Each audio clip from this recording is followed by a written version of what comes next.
Okey, itu dia pengumuman yang mana kerajaan di negeri Perlis sudah pun dibentuk apabila Perikatan Nasional memenangi kerusi terbanyak dan sudah pastinya kerusi parlimen di Perlis juga turut dikuasai oleh Perikatan Nasional.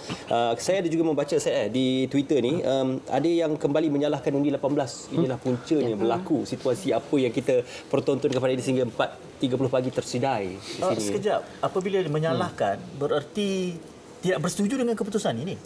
Bukan, menyalahkan prosedur dan juga keputusan mengadakan undi 18 dan undi automatik. Tetapi inilah Mereka rasakan sebenarnya bahawa undi 18 ni dah termakan diri. Okey. Pasal pada anggapan Twitter sphere ni undi 18 belongs to PH. Tapi sebenarnya tidak. tapi kita sudah sebut daripada awal. Kita sebut ini tadi. adalah double edged sword. Dia boleh pergi ke kanan atau ke kiri. Dan inilah realiti politik bila kita menyerahkannya. Saya tidak akan sampai mengatakan ini salah, tetapi ini kesan yang kita harus terima. Cuma ada argument on this point yang dibawa oleh pelopor undi 18 tu. Dia kata macam bilangan undi 18 cuma 1.3 juta. Tapi this wave is much more than that sebenarnya. So dia bukan hanya salah undi 18. Selagi kita tak dapat data yang sebenar, saluran setiap saluran tu macam mana, selagi tu kita tak boleh nak pinpoint ini adalah salah siapa. Tapi yang tak boleh dinafikan adalah gelombang dalam kalangan Melayu muda memang banyak memihak kepada Perikatan Nasional. Nak tak nak itu betul. So itu memang faktor besar kenapa jadi benda ni. Kalau di PRN Melaka atau di Johor, banyak menyatakan popular di media sosial tidak bermakna boleh memenangi kerusi di PRN Melaka ataupun Johor. Tetapi kali ini membuktikan sebaliknya. Populariti dan juga capaian yang tinggi dan besar di TikTok yang digunakan oleh Perikatan Nasional membawa kejayaan yang cukup cemerlang untuk Perikatan Nasional. Kerana national kan? It's a national punya attention that you're getting. So kalau katakan macam PRN Johor, you have to speak suara Johor. You need to talk about what's relevant to Johor punya state. Ini perikatan dan for national punya election saya mungkin kena coffee kot. So, national punya election tu dan ceritanya kena lebih global lah. Studio. Kalau tak ada kopi, kopiko boleh. Baik, kita paparkan ketika ini adalah kedudukan bagi Pahang. Don Pahang, ya, itu kita dapat lihat di situ. PN, PH. Jadi cuma tidak jelas jumlah yang boleh kita baca di bawah itu. Kita ada je. Okey, kita lihat pula Don Perak yang Perak. Kalau terjemahannya tengkuk ke tengkuk, neck to neck. Mana rupanya yang berkemungkinan besar PN, kita pun sudah sembang tentang ini tadi, PN akan mungkin bekerjasama dengan BN untuk membentuk kestabilan di negeri Perak itu agak jelas. Dan ini juga yang menjadi asbab dan alasan kita sebutkan tadi diterjemahkan dalam bentuk kerjasama di peringkat nasional pula. Ya, jadi ini ada satu tagan, ada satu alasan yang kita akan leverage nanti. Cuma sebelum kita ada lagi yang kita boleh kongsi atau itu saja dulu. Tadi apabila dikongsikan beberapa kursi, saya lihat Mac mengingatkan saya, kita sebenarnya ada 222. Saya ialah dah pukul 4 pagi kan, banyak nombor yang tersalah baca. Kita ada 2 kerusi parlimen lagi yang belum dan ada 2 kerusi parlimen yang belum dipertandingkan. Itu akan kita tunggu sehingga 7 Disember. Tetapi yang naik di situ, kita akan lihat 75 PH dan ini hujah yang dibawakan oleh Datuk Seri Anwar tadi. Dia kata blok yang terbesar, jadi punya ruang yang lebih luas, punya mandat untuk membentuk kerajaan sama ada apa juga bentuknya. Dan kerana sampai sekarang masih ada beberapa pihak yang menghantar mesej bertanyakan siapa sebenarnya ni dan kalau anda baru saja terbangun dan ingin bertahajud, mesejnya adalah di awal tadi Tan Sri Muhyiddin menyebutkan membentuk kerajaan dengan 73, tetapi sekarang ini sudah 75 PH. Itu 75 PH tidak termasuk DAP dan tidak termasuk muda. Jadi anda harus faham mengapa ini berlaku adalah kerana SPR mendaftarkan parti itu mengikut bendera. Jadi kita harus membuat perhitungan sendiri, mencampurnya. Tinggal 4 kerusi yang kelabu. Itu kelabu artinya belum ada keputusan, termasuk 2 yang belum dipertandingkan. Jadi kita kena tunggu sampai besok. Cuma okey, kita bandingkanlah. Kalau tadi diceritakan kita soalan gantung tentang kepupusan itu, sekurang-kurangnya PBM minat boleh dikatakan lebih baik berbanding GTA ataupun Pejuang. Ya, kerana kita lihat PBM itu pun daripada Sarawak dan sudah pasti kekuatan itu berpihak kepada Larry di Sarawak. Dan kita lihat dalam konteks tersebut Tun tak ada tapak yang begitu kuat ya, walaupun dalam PRU ke-14 yang lalu ya, Langkawi memberi satu sokongan yang besar kepada Tun akibat daripada ombak yang besar dalam gelombang terhadap PKR pada ketika itu, tsunami politik. Dan bagi saya, ya, meskipun hanya satu kerusi, tapi sekurang-kurangnya dapatlah menjadi satu peringatan ataupun satu contoh kepada anak cucu kita bahawa ada parti PBM menang kerusi dalam PRU 15 berbanding dengan Pejuang. Dan bagi saya, kepupusan parti itu sebenarnya perkara biasa dalam politik. Banyak dah parti sebelum ini dah pupus. Semangat 46 pun dah pupus. Ya, parti-parti yang kecil-kecil, nyamuk-nyamuk pun dah pupus. Dan itulah kita kena terima hakikat bahawa politik ini akan berubah pada bila-bila masa, dan persepsi itu juga akan berubah berdasarkan kepada bagaimana ahli-ahli politik dan pemimpin-pemimpin ya mengaplikasi dan memanipulasi ya kepentingan dan sentimen pengundi-pengundi. Maka saya lihat yang paling penting kali ini iaitu bagaimana untuk pemimpin-pemimpin politik ya, mereka mengenal pasti apa tujuan mereka menubuhkan parti politik. Hanya sekadar sebagai platform untuk bertanding pilihan raya ataupun untuk kepentingan politik peribadi mereka. Dan saya yakin sebenarnya sudahlah ya, parti-parti politik misalnya BN, PN, mereka perlu ambil pengajaran yang besar dalam konteks kerajaan Perak dan Pahang ya, jangan lagi bercakaran antara satu sama lain ya, kerana kita lihat PAS bersatu dalam Perikatan Nasional itu DNA-nya daripada UMNO. Takkan tak boleh duduk bersama berbincang. Kerana DNA yang sama daripada satu ibu, lahir daripada ibu yang sama, maka kembalilah pada ibu yang sama. Jadi formula itu boleh diguna pakai untuk memastikan bahawa kerajaan persekutuan dapat ditubuhkan dengan seberapa cepatnya mungkin. Cuma kerjaya politik beberapa nama-nama besar ini pada PRU 15 ini, kita lihat ramai yang gugur di medan perang ini adalah nama-nama yang sebenarnya kita jangkakan bakal membawa banyak lagi kebaikan kepada negara kalau mereka masih lagi menjadi wakil rakyat, seperti KJ Nurul Izzah ya, dan mereka ini muda dan mereka ada banyak idea, tetapi apabila ini berlaku sedikit sebanyak ia juga mencerminkan bahawa pengundi muda kita, kalaulah mereka yang menjadi penyumbang kepada hasil keputusan ini, mungkin mereka sebenarnya bukan memihak kepada seseorang itu berdasarkan perbezaan usia antara muda dan veteran senior di dalam politik. Ruang masih ada selepas ni. Kalau kita lihat KJ ataupun Tan Sri Anwar Musa ya, misalnya Tan Sri Anwar Musa tidak dicalonkan ataupun KJ tewas di Parlimen Sungai Buloh, kalau Kerajaan Perikatan Nasional naik, mungkin KJ atau Tan Sri Anwar Musa boleh lantik sebagai senator, jadi menteri semula. Dalam konteks Pakatan Harapan, kalau Pakatan Harapan berjaya bentuk kerajaan, Mazli Malik boleh lantik sebagai senator menjadi menteri. Jadi sebenarnya ruang ini dicipta oleh ahli politik untuk kepentingan politik mereka semata-mata. Jadi kalau kita lihat bukan setakat itu saja, dalam penetapan tarikh pilihan raya pun ruang itu diberikan kepada parti politik yang memerintah supaya melihat dan mencerap mood itu yang memihak kepada parti pemerintah. Akhirnya ya, kita lihat sebenarnya semua yang ada dalam sistem pilihan raya ini memihak kepada parti yang memerintah. Tetapi kalau gagal ditangani begitu baik, itu akan makan diri. Walaupun kita menyebut, Mac menyebut KJ, saya tak menganggap KJ itu wakil rakyat muda dah. Cumanya sebab relatifnya nampak muda. Sebab yang lain jauh lebih tua. Saya mengingatkan saya kepada kempen muda dalam UMNO. mengingatkan saya kepada kempen MBM, Majlis Belia Malaysia. Saya kira pertengahan atau akhir tahun lalu, dia kata sepatutnya atas 60 jangan bertanding dah. Saya cenderung untuk bersetuju supaya kita ada rejuvenasi, perkaderan, pemudaan, peremajaan. Tetapi ini realiti Malaysia. Jadi saya tak menganggap KJ itu merupakan calon muda. Sebenarnya kita kena akui dia sudah tua. Tetapi secara relatifnya nampak muda. Yang saya nak tanya, itu bukan soalannya. Soalannya ini, apa masa depan politik Zuraida dan Azmin?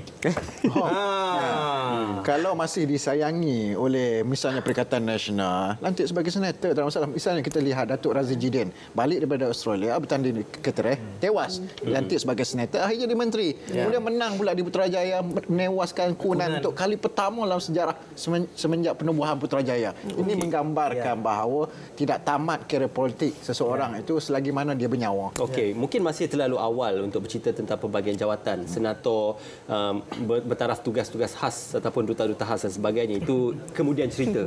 Cuma persoalannya kita sudah ada track record.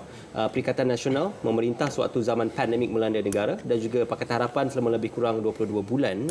Jadi perbandingan antara kedua-duanya secara peribadi, Tuan Syahril, yang mana dirasakan weightage-nya lebih baik kalau ingin diangkat untuk menjadi kerajaan pada ketika ini? Saya rasa kalau nak based on experience, tak berapa nak adil because it's not apple to apple punya comparison. Okay.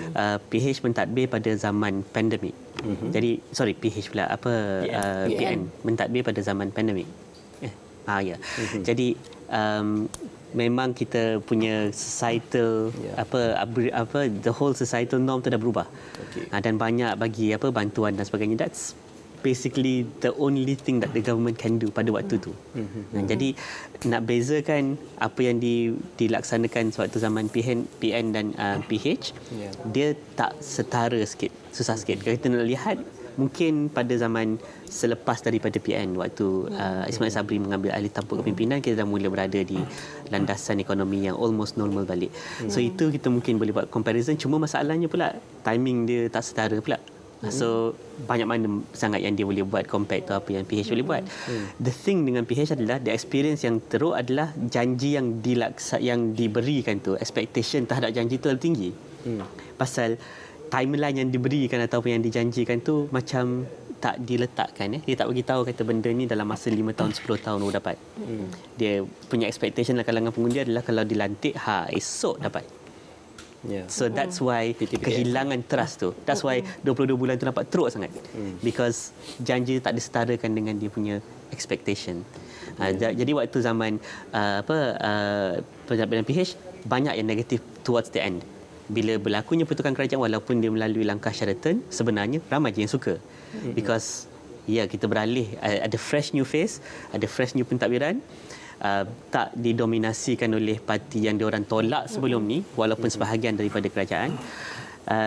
Dan dia mula dengan cerita pasal something a bit more kekeluargaan sedikit.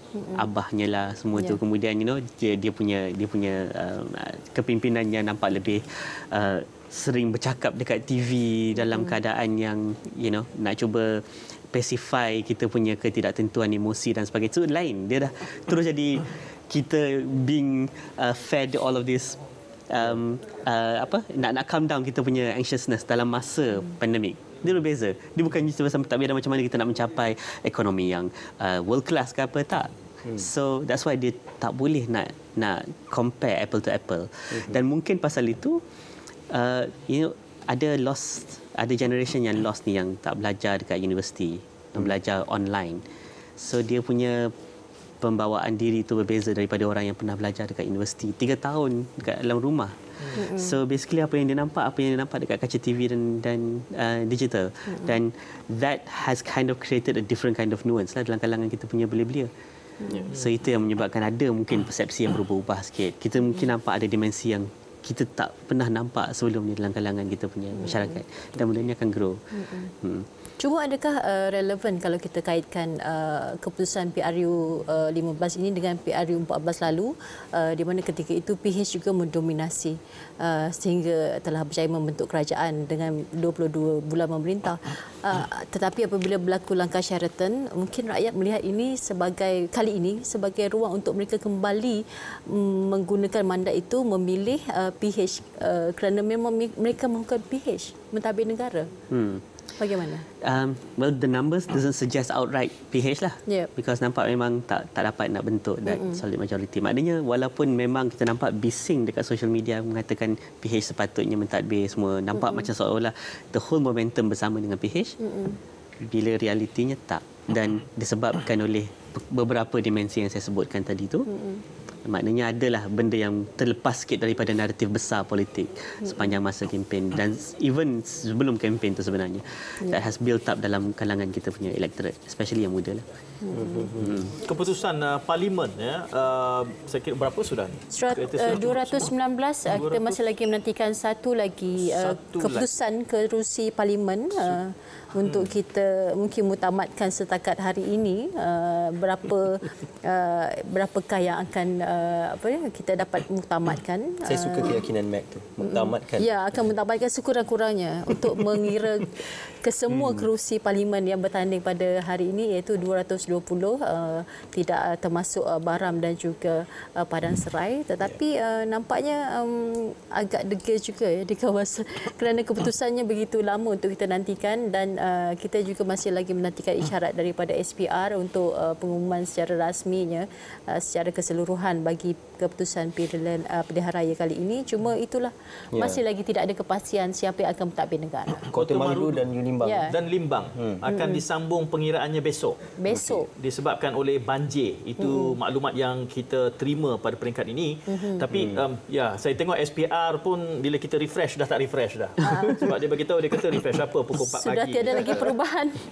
Masih perlu refresh kerana perbincangannya sedang berlangsung. Yang tidur-tidurlah, yang jaga macam kami sembang lagi.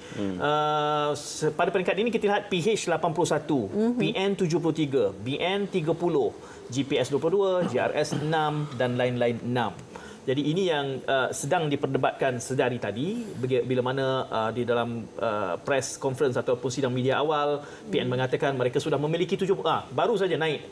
PH sudah 82. PH sudah 82, PN 73, BN 30, GPS 22 dan GRS 6 dan lain-lain 6. Jadi masih tidak ada ketentuan, baru kita membincangkan tentang twist, dan twist itu pun tiba-tiba berlaku. Saya tanyakan soalan yang sama kepada, sebenarnya saya lambung tapi Cik Syahril tidak menyambutnya. Masa depan politik Azmin dan Zuraidah. Saifuddin Abdullah kelihatannya selamat. Dan Dr. Taufik kata dia sentiasa selamat. Pandai. Kelicikan politik Saifuddin Abdullah. Lompat daripada satu parti UMNO pergi kepada PKR, kemudian pergi ke Bersatu, akhirnya terus ke kandang menang. Masih selamat. Apa bacaan Syahril? Dalam keadaan Zuraidah hilang deposit, saya kata betul kan? Ya, hilang deposit. Zuraidah lain daripada Azmin lah. Azmin at least dia ada jawatan dalam Bersatu dan dalam Perikatan Nasional juga. Jadi saya rasa Perikatan Nasional akan lebih sayangkan Azmin berbanding dengan Zuraidah. Tapi Zuraidah, kalau katakan seperti mana apa yang doktor beritahu tadi, kalau katakan masih ada ruang dan seperlu untuk meneruskan mendapatkan dia punya khidmat, boleh dilantik sebagai senator. Cuma saya nampak sekarang ni tak ada political perkiraan pun untuk nak diambil. Pasal dia tak memegang sebarang kerusi dan dia bukan sebarang ahli parti. Okey, Dr. Taufik, saya melihat kalau sekiranya Perikatan Nasional diangkat membentuk kerajaan dan Tan Sri Muhyiddin Yassin diangkat sebagai Perdana Menteri, ini seolah-olah peluang kedua untuk Tan Sri Muhyiddin Yassin dan Perikatan Nasional memerintah dan juga mentadbir semula negara. Selepas mungkin ada beberapa cakap-cakap dan juga beberapa blog yang mengecam ataupun mengkritik cara pemerintahan sewaktu zaman Perikatan Nasional. Dan kalau dahulu ia mungkin disebabkan oleh langkah Sheraton, tapi kali ini adalah disebabkan satu pilihan raya demokrasi yang adil.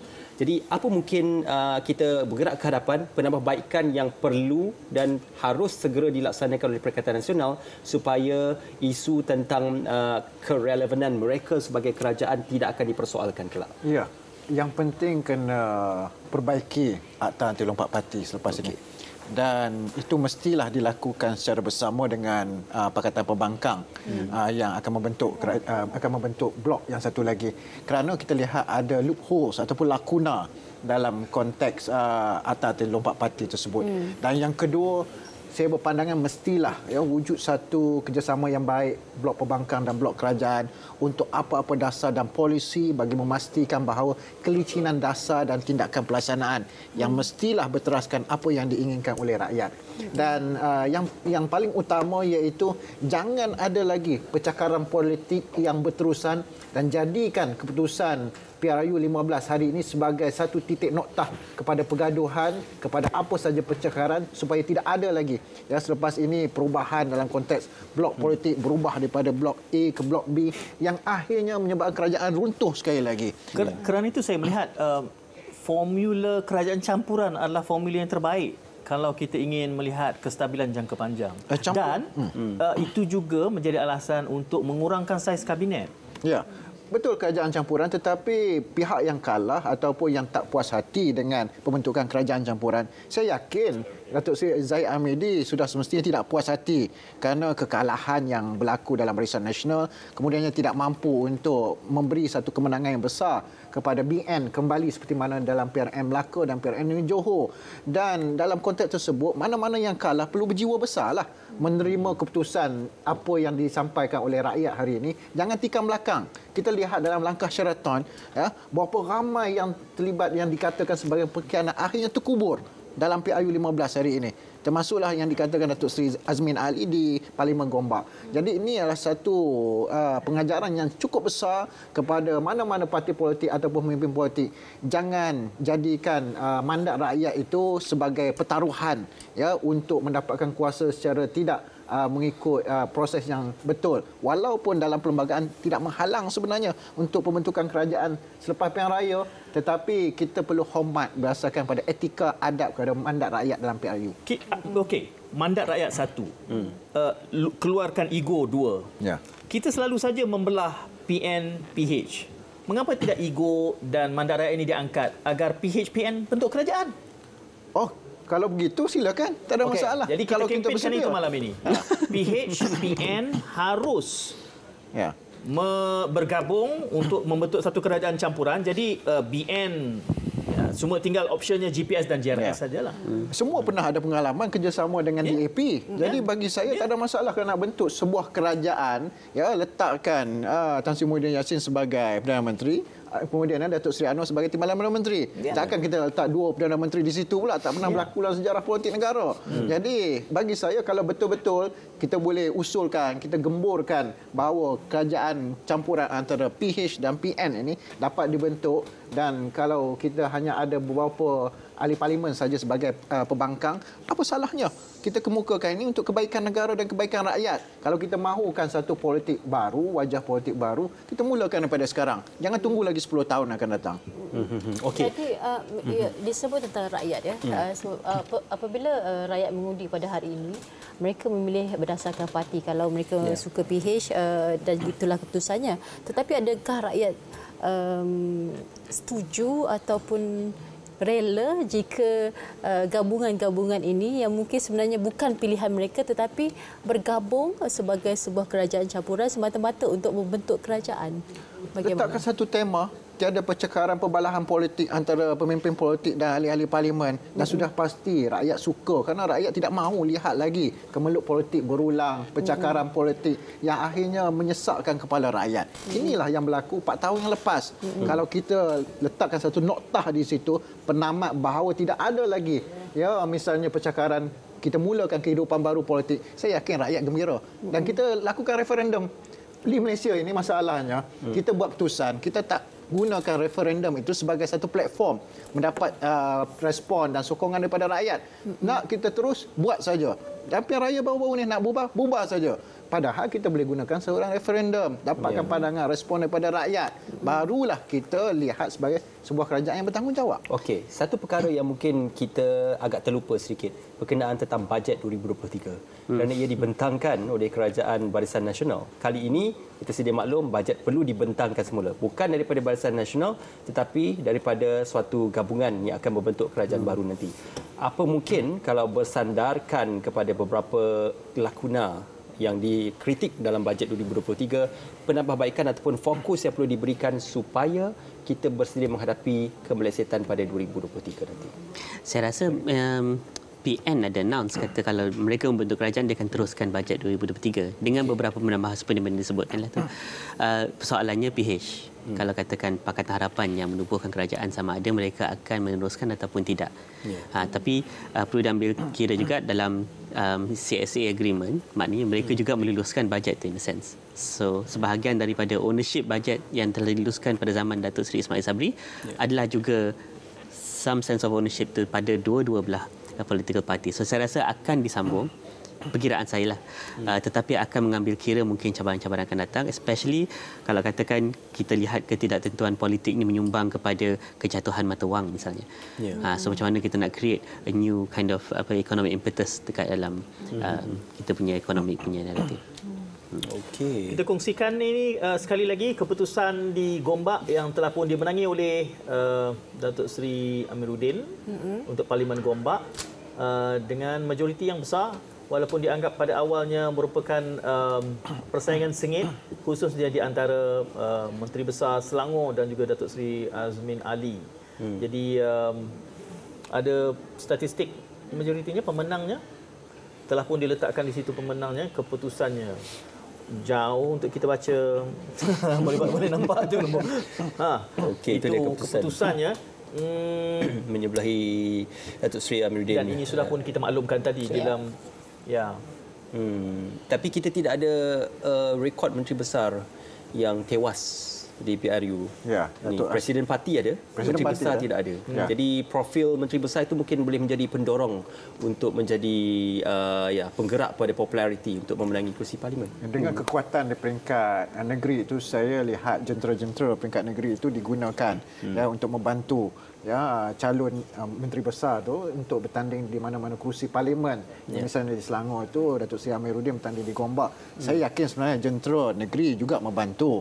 Dan apabila ini berlaku, sebenarnya menggambarkan bahawa kekuatan itu bukan setakat daripada nasional, tapi juga kekuatan itu dijana daripada peringkat akar umbi daripada negeri Selangor itu sendiri. Tapi kita sudah ada rekod mantan Perdana Menteri tewas. Ya. Ya. Kenapa tertawa tu? Kenapa? Tapi bagus juga Penjelasan, kalau katakan menteri besar bertanding parlimen. So dia dapat bawa voice Okey. state ke Sementara kita bincang ini, apa akan jadi untuk pilihan raya negeri bagi negeri-negeri yang tidak dipertandingkan? Tadi kita dah kata macam kolaborasi politik akan datang ni akan efek nanti. Macam mana bentuk kerjasama dalam Jadi kita kena tengok gabungannya apa. Kena tengok gabungannya. Kalau PH bergabung dengan PN, mungkin status quo lah agaknya. Mungkin. Kerana kedua-duanya itu majoriti, kalau mereka bergabung sudah membentuk 155 kerusi. Itu satu majoriti yang Tetapi kuat akan sebenarnya. jadi pelik sikit bila masuk bertanding di peringkat negeri. Especially kalau katakan macam negeri Bertembung. itu single majority, single ethnicity. Ya, tapi saya bayangkan mungkin pendekatan coalition di peringkat federal itu tidak perlu dicerminkan di peringkat negeri kerana begitu juga macam Sabah Sarawak kan. Kalaupun mereka lebih fleksibel Setuju. dan Sarawak tidak pernah akan menjadi negeri pembangkang kalau boleh sebutkan begitu. Kerana mereka boleh saja menyertai mana-mana coalition yang okey. Well said. Memang betul. Sarawak takkan. Baguslah. Suka orang Sarawak. Saya setuju apabila kita cerita tentang Sarawak sebagai kingmaker, termasuk juga Sabah, kerana apabila dua negeri ini dalam setiap pilihan raya mereka menjadi kingmaker. Tetapi untuk pilihan raya kali ini di Sarawak itu sendiri ketika PRN yang lalu kita lihat majoriti kemenangan yang sangat besar. Walaupun peratusan mengundi yang rendah, tetapi bayangan bahawa GPS di Sarawak adalah sebuah parti yang kuat pastinya menuntut satu janji ataupun kebaikan oleh PH dan juga PN jika ingin mengajak GPS untuk turut serta membentuk kerajaan. GPS ada lebih bargaining chip lah. Dia ada upper hand. The good thing about benda ni saya rasa saya sebut tadi adalah GPS boleh memastikan keutamaan pelaburan ke apa datang ke Sarawak dulu. Satu, pasal dia membawa kunci kestabilan kepada seluruh Malaysia. Kedua, hubungan rapat ataupun the geographical positioning dekat dengan Kalimantan nanti. So, in a sense sebenarnya memang dalam masa 5 tahun ni banyaklah kemakmuran yang boleh dikecapi oleh Borneo Bloc. Cuma apa yang akan terjadi kepada mantan Perdana Menteri Datuk Seri Ismail Sabri Yaakob? Ya. Beliau, kita sedia maklum BN tidak akan boleh melantik Perdana Menteri untuk kerajaan pada ketika ini. Dan Datuk Seri Ismail bukanlah presiden parti. Sekurang-kurangnya Tan Sri Muhyiddin Yassin merupakan presiden Bersatu dan juga pengerusi Perikatan Nasional. Jadi nasib seorang Perdana Menteri yang tidak lagi menjadi Perdana Menteri selepas ini. Saya lihat hubungan antara Tan Sri Muhyiddin Yassin dengan Datuk Ismail Sabri di penghujung kempen itu agak tegang apabila berbalah antara satu sama lain. Dan bagi saya itu sebenarnya mewujudkan satu jangkaan bahawa Datuk Seri Ismail Sabri tidak akan dilantik dalam kabinet. ya takkan seorang bekas Perdana Menteri akan dilantik semula sebagai timbalan Perdana Menteri kerana mereka mahu jawatan Perdana Menteri itu sejak lama lagi, Tan Sri Muhyiddin Yassin. Dan bagi saya, ya, kita dalam parlimen itu kita mempunyai bekas Perdana Menteri yang lebih daripada seorang. Ya, kita ada Tun Dr. Mahathir lah, tapi kita ada misalnya Datuk Seri Ismail Sabri, kita ada bekas timbalan Perdana Menteri Datuk Seri Anwar Ibrahim, sekurang-kurangnya menjadi pemerhati ataupun pemantau kepada perjalanan pentadbiran kerajaan. Dan mau tidak mahu akhirnya, ya, mereka ini perlu menerima hakikat bahawa mereka sudah tidak lagi jadi Perdana Menteri ataupun timbalan Perdana Menteri. Maka tugas mereka iaitu membantu perjalanan negara, bukan merosakkan pentadbiran kerajaan. Walaupun majoritinya besar di situ, sedang kita kongsikan paling membera 16,000 lebih. Is tanyakan tadi, ada sedikit paradoks. Dia kata, apabila seorang Perdana Menteri, apakah nasib pada seorang Perdana Menteri yang sudah tidak lagi menjadi Perdana Menteri? Maka jawapannya adalah dia menjadi mantan Perdana Menteri. Mantan Perdana Menteri yang tidak lagi dilantik semula menjadi Perdana Menteri. Mungkin agak canggung. Ya, kerana partinya tidak memenangi. Ya, dia memiliki hanya berapa? 30, ya. Barisan Nasional. Tetapi dengan percaturan yang ada, kelihatannya seperti ada dua option. Kalau PH dan PN tidak bergabung, satu Perdana Menteri mungkin Anwar Ibrahim, satu lagi adalah Tan Sri Muhyiddin Yassin. Soalan saya kepada Encik Syahril, siapa timbalan Perdana Menteri? Mungkinkah Ismail Sabri? 4 pagi. Soalan 4 pagi memang macam tu bunyi dia. Sani ni boleh masuk ISA ni. Apakah perlu dipertimbangkan kan sebelum ini soal Sabah Sarawak harus menjadi Perdana Menteri? Saya rasa saya tak sure PN ada offer ni atau tidak, tapi Barisan Nasional dan juga Pakatan Harapan ada menyebut berkenaan dengan timbalan Perdana Menteri daripada Borneo. So mungkin kalau katakan just for the sake of ease of pentadbiran dan bagi more carrot dangle. Maafkan saya. Itu boleh menjadi tagan untuk perundingan. Betul lah, the carrot to dangle kepada Sarawak. So satu kepada Sarawak dan kemudian tak payah nak pening kepala cari seorang lagi Perdana Menteri. Timbalan Perdana Menteri. Mungkin sudah tiba masanya Tok Guru Hadi Awang menjadi timbalan Perdana Menteri? Bagi saya, kita berikan kepada pelapis yang lebih muda. Kerana saya yakin sebenarnya dalam PAS itu lebih ramai calon-calon yang menang dalam pilihan raya. Datuk Taqiyuddin Hasan. Ya, berkaliber. Dan kalau boleh, muka barulah. Jangan ambil bekas-bekas menteri yang lama. Yang terpalit dengan kontroversi, dengan kerajaan sebelum dengan yang di-Pertuan Agong. Ya, bagi saya, kita kemukakan muka baru ini supaya ada kesegaran dalam kerajaan tersebut. Dan kalau kita nak timbalan Perdana Menteri, bagi saya untuk Sabah dan Sarawak, pandangan saya tak perlu. Kalau kita benar-benar nak membantu Sabah dan Sarawak, kita tunaikan apa yang dimahukan oleh Sabah dan Sarawak. Kalau hanya sekadar seperti mana yang dikatakan oleh Premier Sarawak, hanya sekadar simbol duduk atas kerusi tetapi tidak ada kuasa, buat apa diberikan kursi timbalan Perdana Menteri kepada Sabah dan Sarawak? Bagi saya, kita perlu tunaikan apa yang sepatutnya dimiliki oleh Sabah dan Sarawak. Itu yang Sabah dan Sarawak mahu. Jangan kita sekat ini, sekat itu, ya, pembangunan yang terhad. Bagi saya, kita tidak meraihlah hubungan Sabah dan Sarawak selagi mana kita masih lagi ada dalam kepompong, iaitu Sabah dan Sarawak umpama negeri-negeri di Semenanjung. Mac ada di sini.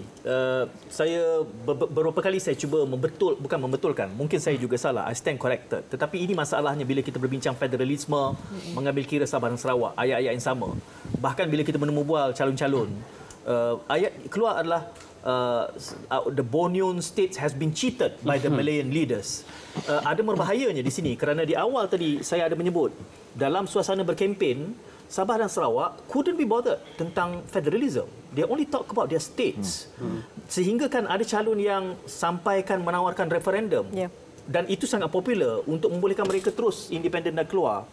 Apabila disebutkan soal peruntukan yang dianiaya, 15 tahun kebelakangan, Sabah dan Sarawak disebabkan oleh populasinya, mereka mendapat per kapita peruntukan 28% lebih besar. Dan mereka menuntut 30% kerusi di dalam parlimen dalam keadaan mereka hanya 18% daripada populasi. Dan kita tahu peruntukan pembangunan di Sabah dan Sarawak sebenarnya besar kerana kedudukan muka bumi. Ditambah pula, kita lihat dengan jumlah penduduk 3 juta, mereka ada 31 kerusi. Selangor ada 6 juta, ada 22 kerusi parlimen. Jadi ini adalah, kita tahu, malapportionment, gerrymandering, legasi berpuluh tahun untuk menjadikan Sabah dan Sarawak ini sebagai fixed deposit kepada powers that be, dan pada ketika itu adalah Barisan Nasional. Hari ini masalahnya, kalau kita tidak jujur bercakap di sini, kita selalu cakap kata ketidakadilan bajet, sedangkan mereka mendapat per kapita terbesar 15 tahun berturut-turut. Tetapi tidak ada satu parti pun dari Semenanjung berani menyebutkan ini. Kerana mereka akan kehilangan sokongan. Dan itu masalahnya, dan saya selalu menyebutkan media harus menyebutnya. Kerana kita tidak ada kepentingan politik. Dalam keadaan Sarawak, negeri yang sangat kaya, jurang miskin kaya, Sarawak adalah yang terbesar. Jadi saya selalu menyebutkan masalah ini dengan jujurnya, semua peruntukan yang diberikan mengambil kira pendidikan, kesihatan, keselamatan, apa lagi? Ya, ada 3 sektor yang sebenarnya adalah merupakan satu elemen yang federal. Dan saya menyebutkan ini dalam kesempatan ini. Saya tahu ramai yang tak dengar kerana mereka tidur. Tetapi inilah isu yang kita tidak bincang dengan jujur, kerana masalah ini adalah bukan hanya soal being cheated, tetapi masalah yang dihadapi oleh Sabah dan Sarawak adalah kerana self-inflicted. Kerana kepincangan itu berlaku di kedua pihak. Dan hari ini kita masih gagal untuk menuding di mana silap-silap lama. Kerana kalau disebut, maka kerajaan persekutuan tidak akan dapat bentuk pada malam ini. Saya rasa kalau nak tambah atas komen tu, zaman PH tawarkan 20% oil royalty, 50% sales tax. Tapi contingent upon Sarawak menggunakan biaya wang tu untuk membiayai kesihatan dan juga pendidikan dia. That's considered keluar poket kanan masuk poket kiri je bagi kebanyakan pemimpin Sarawak. So it's not just about being cheated, but also about them trying to play them out. Kan? So keikhlasan itu tak nampak. Itu yang mungkin kebanyakan pemimpin ataupun even rakyat di Sarawak rasa macam tak boleh nak percaya sangat Malayan itu. Itu ayat yang sangat popular. You still try to play that term. Macam kenapa tak bagi je? Still kena ada contingent upon. Just imagine kalau katakan diterima, itu tahun 2019 diterima because this is what rakyat mahukan. Tiba-tiba perbelanjaan kesihatan meningkat pasal COVID. Perbelanjaan kesihatan sebulan setahun pun boleh sampai 8 bilion dekat Sarawak. 8 bilion is as much as 20% sales. Basically tak dapat apa-apa. Just operating dia punya kesihatan dan pendidikan sahaja. Dia tak cakap pasal autonomi lagi. Autonomi still tak sebebasnya.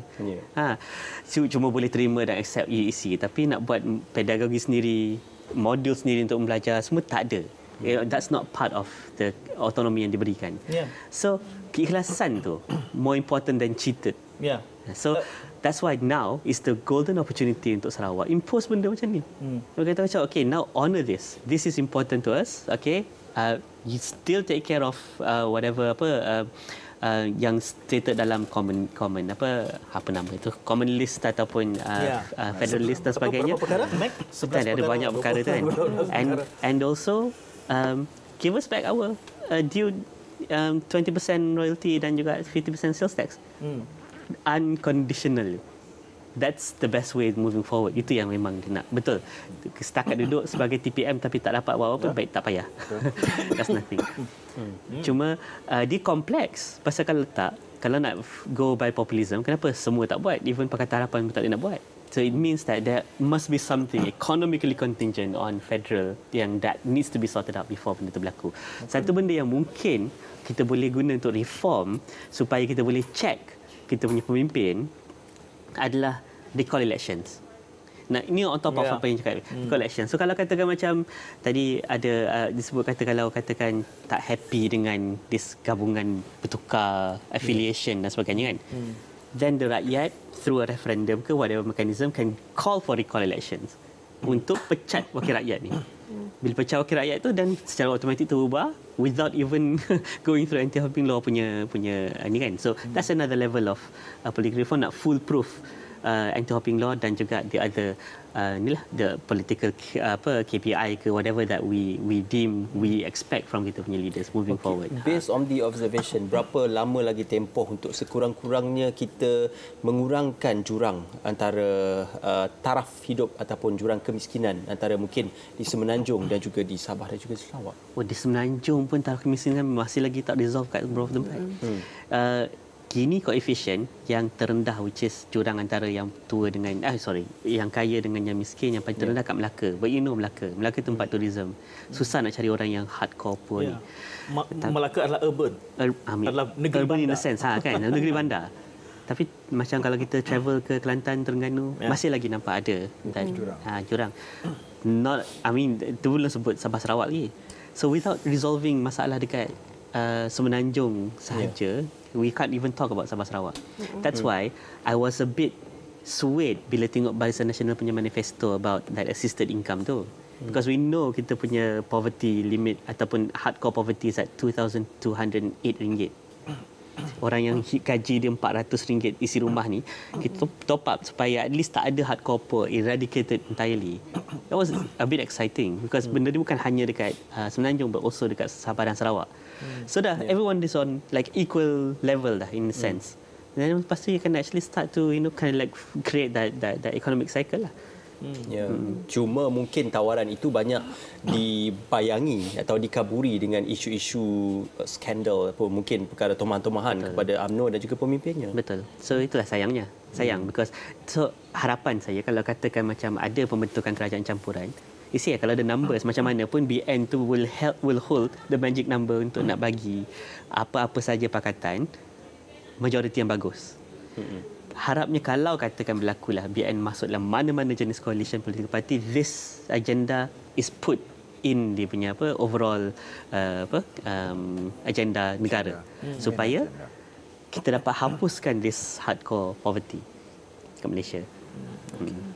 Tapi mungkin sebenarnya peranan yang perlu dimainkan adalah untuk wakil-wakil rakyat di Sabah Sarawak sendiri untuk mengangkat kedudukan ekonomi rakyat di sana, kerana seperti kata tadi bajet sebenarnya kalau setiap kali pengumuman tu sebenarnya banyak, tetapi rakyat masih lagi merasakan bahawa mereka tertindas. Tidak ada sesuatu yang pasti bahawa kalau dari segi jalannya kemudahan air dan juga elektrik itu sudah berlarutan terlalu lama. Jadi bagi rakyat bila lagi? Bila perkara ini dapat diselesaikan? Dari kerajaan sudah lama memerintah sehinggalah bertukar pada 2018, kini pada PRU 15 ini sudah 15 kali PRU. Negeri yang berada di Sabah dan juga Sarawak, mereka merasakan bahawa mereka tidak mendapat apa yang ada di Semenanjung. Ni orang Sarawak sendiri suara. Betul. Saya bukan pemimpin Sarawak lah nak jawab kenapa kan. But we know it all happened because of the downgrade of Sabah daripada wilayah jadi negeri dan lepas tu negeri daripada jadi wilayah. All of those has some kind of precedent until apa yang kita lihat berlaku pada Sabah dan Sarawak sekarang lah. Tapi also saya rasa tujuan ataupun it's complex. Tapi bila diturunkan daripada tahun 1976 waktu diturunkan daripada wilayah kepada negeri, waktu itu semangat federalism strong. Jadi kalau katakan nak dapat dana daripada asing ke ataupun nak dapatkan private investment daripada overseas, it's much more sexier kalau katakan negara ni equal in the sense of a federal punya setup, rather than recognizing it as Malaysia, Malaya, Sabah dan Sarawak. So at that time it was deemed important that way. Lepas tu also with that kind of federalism punya semangat, then transfer of technology, capacity building, apa semua boleh berlaku dengan lebih bagus tanpa mengabaikan hak sebenar Sabah dan Sarawak. It's a slow progress, tapi of course the economic punya center pada waktu tu semuanya di Kuala Lumpur. So disebabkan all this geographical punya ni, and then of course the real estate of Sabah Sarawak tu is huge untuk kita nak betul-betul teroka the real potential of Sabah Sarawak. So mungkin tahun 2019 dah naik taraf balik 2020. 21 sorry. Naik taraf balik kan daripada wilayah negeri kepada wilayah. Now it's considered Sarawak dan Sabah yang boleh bergantung kepada diri sendiri.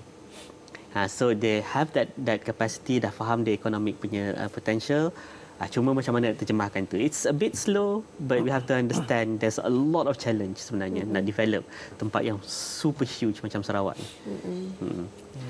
Mac mungkin kena buat kerja rumah, kira berapa ramai wakil rakyat wanita. wakil rakyat wanita yang menang. ya. Kalau berdasarkan pada pencalonan tadi, kita ada 127 di Parlimen dan 60 di Dewan Undangan Negeri. Tapi wanita juga sebenarnya kalau kita lihat perkembangan politik di negara kita sudah semakin diberi perhatian. Cuma apabila baru-baru ini dalam penamaan calon pun ada parti yang pemimpin wanitanya merasakan bahawa mereka tidak mendapat tempat yang sepatutnya. Seperti mana yang dijanjikan, malah di dalam Barisan Nasional sendiri perkara itu dibangkitkan. Betul. Bagaimana bagi saya mengecewakan kerana kita lihat sebenarnya apa yang dijanjikan oleh setiap gabungan parti politik itu untuk menyediakan 30% dan lebih khususnya Barisan Nasional tetapi tidak ditunaikan dan ini sungguh mengecewakan. Sepatutnya apa yang dijanjikan itu perlu diberikan dengan sewajarnya kepada wanita dan saya lihat inilah reform yang perlu dilakukan oleh parti-parti politik. Saya selalu sebut jika seorang wanita sudah berapa lama seorang wanita telah diketengahkan tetapi tidak mendapat perhatian yang begitu besar dalam kalangan kepimpinan parti, maka saya suka untuk mencadangkan seperti mana sebelum ini kalau sebelum ni ada sayap wanita puteri, bubarkan sayap itu, buat keahlian terus dalam parti politik berkenaan. Maka nak pilih pemimpin jangan lagi lihat kepada kuota wanita ataupun puteri tetapi berdasarkan kepada merit dalam parti politik berkenaan. Maka kalau itu juga tidak berjaya, saya cadangkan 2016 sebelum pilihan raya buat parti wanita. Itu yang saya rasa yang paling vokal untuk memberi ruang kepada wanita kerana dengan hanya 127 bagi saya itu belum mencukupi. Sebab itulah kita lihat ramai calon bebas, calon wanita bebas pun ramai. Kerana apa? Mereka kecewa dengan apa yang dilakukan oleh parti-parti politik, khususnya permintaan untuk menambah bilangan calon wanita itu tidak didengari dengan begitu baik. Dan kita juga ada pelbagai NGO wanita dan vokal juga tetapi tidak mampu untuk mendesak parti-parti politik. Dah buat taklimat bersama, dah berbincang bersama tetapi akhirnya kita lihat tak dapat juga apa yang dimahukan. Dan malah saya juga bimbang dengan kenyataan beberapa pemimpin politik yang seolah-olah merendahkan wanita, menyatakan tak perlu calon wanita yang lebih ramai, nanti susah nak panggil mesyuarat lah, susah nak kerjasama lah. Tapi parti itu menang. Parti itu menang Dan makin banyak. Itu yang pelik tu. Itu yang saya pelik. Jadi politik negara masih lagi berdasarkan pada sistem patriarki. Dan saya juga lihat kita tidak boleh biarkan keadaan ini terus berlaku. Kerana 51% pengundi yang layak mengundi dalam PRU 15 merupakan wanita. Suara undi nak daripada wanita. Tapi nak calonkan mereka untuk angka yang lebih banyak tak nak. Jadi saya lihat mungkin realiti itu berlaku. Ini saya perlu kajian. Apabila keadaan tegang, keadaan tidak menentu dan berisiko besar, perkiraan tentang gender kerana isu yang sama dengan calon muda. Kita ketandusan calon muda dan juga calon wanita secukupnya untuk kita retain suatu pool membolehkan lebih ramai representasi ini. Bila kita berisiko menang kalah, saya rasa pertimbangan usia, pertimbangan gender ni macam terpadam. Itu hunch saya lah. Betul lah, saya setuju je that statement. Cuma kalau kita lihat wanita ni, banyak wanita yang menggerakkan parti. Oh ya? UMNO wanita dia yang gerakkan parti tu. Saya rasa Muslimat even PAS jangan lupa. PAS. Dan memang kalau katakan tanpa wanita ni kita takkan dapat whatever diorang punya inisiatif kepada rakyat. So important that kind of recognition. Kalau kita lihat PKR, dia tak berapa nak cerita fokus sangat pada wanita ni. Of course walaupun dia punya representation wanita lebih tinggi daripada parti lain, dia less patriarchic. Tetapi golongan muda dia tested. Dia dah tested, dia dah gone through the process, masuk penjara lah apa semua tu. Jadi really they have that testament dalam background kepimpinan dia yang dia berjuang, tahu. Dia adalah orang juang. Kalau sebut kata parti derita inilah dia orang yang ditonjolkan. Tetapi bila masuk muda, so dia ada macam clash sikit bukan muda tak pernah tested pun. There are people yang just tested dekat Twitter. So it's like okay. Dan akhirnya muda menang satu saja. But nak masuk dalam Pakatan Harapan tu bukan senang kan, that whole discourse tu, because ada banyak resistance, because these people have gone through the process. They have been matured throughout the whole process of getting through all the yang the bollocks, inilah the hardships of mana dia ni kan perjuangan tu. Mudah tak? So basically macam mudah got it easy. Menyaring itu bersandarkan kepada merit. Kita tidak mahu perjawatan untuk ahli parlimen wanita di kabinet itu bersifat tabu. Alih-alih memberikan perjawatan Menteri Pembangunan Wanita, Keluarga dan Masyarakat kepada wanita. Ya, betul. Ya, kerana paling tinggi pernah kita ada wanita sebagai Timbalan Perdana Menteri, Kak Wan. Sebelum ini juga Tan Sri Rafidah memegang perjawatan Menteri Perdagangan Antarabangsa, Ekonomi. Jadi tidakkah ini masanya sekurang-kurangnya wanita diletakkan sesuatu yang bersifat mustahak dan juga penting, bukan yang lain tidak penting, tetapi seperti keuangan, perdagangan antarabangsa, Menteri Hal Ehwal Ekonomi, ataupun sekurang-kurangnya Menteri Kanan di portfolio yang penting seperti kerja raya atau pendidikan. Posisi berkenaan sebenarnya perlu diberikan kepada ahli-ahli parlimen wanita daripada kerajaan. Kalau kita tidak calonkan lebih ramai wanita sebanyak 30% atau lebih, jadi posisi-posisi tersebut merupakan satu meraihkan ahli-ahli parlimen wanita supaya mereka lihat bahawa peranan mereka bukan sekadar hanya untuk mengisi ruang-ruang dalam kabinet, tetapi membuat keputusan yang penting dalam kerajaan dan negara. Kita perlu melintas langsung kita perlu melintas langsung ke SPR. Buat masa ini. Jadi kita ikuti saja PC dari SPR.